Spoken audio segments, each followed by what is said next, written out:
بسم اللہ الرحمن الرحیم۔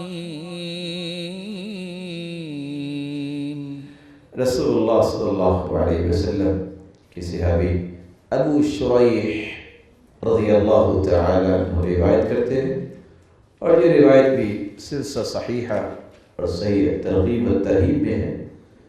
صحابی کہتے ہیں کہ میں نے اللہ کے رسول صلی اللہ علیہ وسلم سے سوال کیا، اخبرنی بشیء یوجب لی الجنہ، مجھے ایسی چیز کی خبر دیجئے جو میرے لیے جنت کو واجب قرار دے دے، ایسا کام، ایسا عمل جس کے ذریعے جنت میرے لیے واجب ہو جائے۔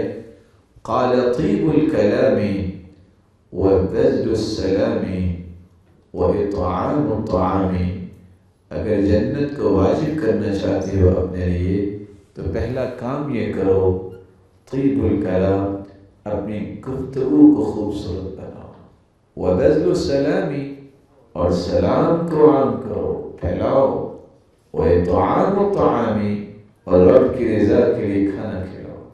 اچھی گفتگو، سلام کہنا اور لوگوں کو کھانا کھلانا، اس سے تو انسان کے لیے جنت واجب ہو جاتی ہے۔